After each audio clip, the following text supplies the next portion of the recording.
Hello, everyone. This is Jay Dobbins on the Marvel DC Multiverse. We're now on episode 431, and I'll be discussing one topic, which is Warner Brothers has decided to remove The Flash from thousands of cinemas. So, of course, it's been official. Um, Warner Brothers has decided to pull The Flash from 1,500 plus cinemas as they are losing money from low ticket sales.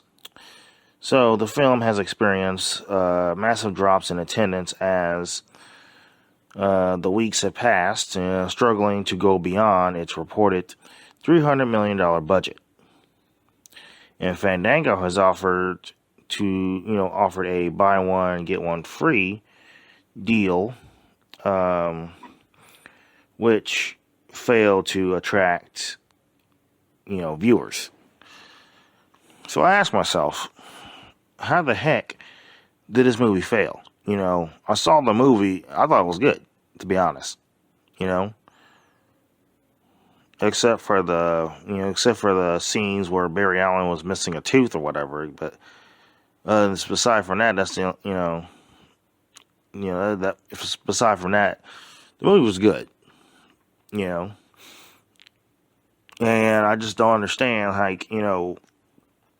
what was going on. I mean, because, you got Ezra Miller, in legal trouble. So I guess that's what made DC fans not want to see the movie.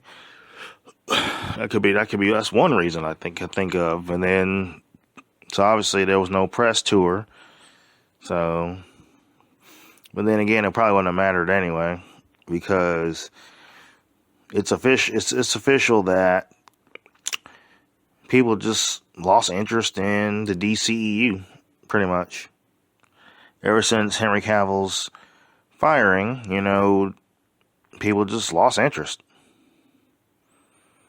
And of course,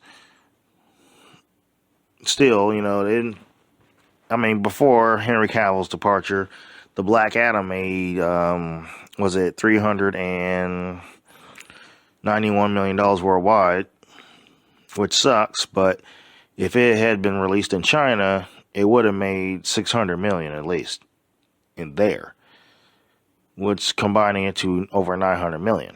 Now, as I said before, the reason why that movie didn't make a lot of money is because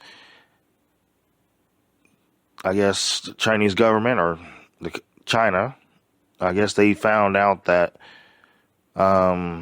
Pierce Brosnan was friends with the Dalai Lama, and of course, China hates the Dalai Lama, so that was what really hurt the movie and caused it to be canceled in China. But China, The Rock, Dwayne Johnson is loved by China. Like, China, they love The Rock. They're huge fans, and the population there is 1 billion. So, I mean, if 600 million of them probably would have came out and supported the movie. But it's a shame that the movie didn't have repeat value. And I thought that this movie would have repeat value, but for some reason it didn't. So I guess, some people were like, you know what, I'm just going to see it once. I'm not going to see it again after that. But I guess most people just didn't want to see it at all.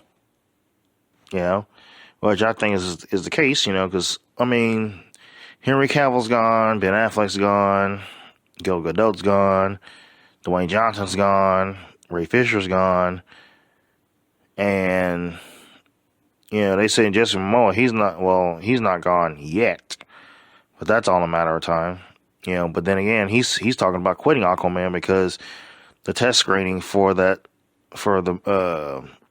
Aquaman and Lost Kingdom was bad. So,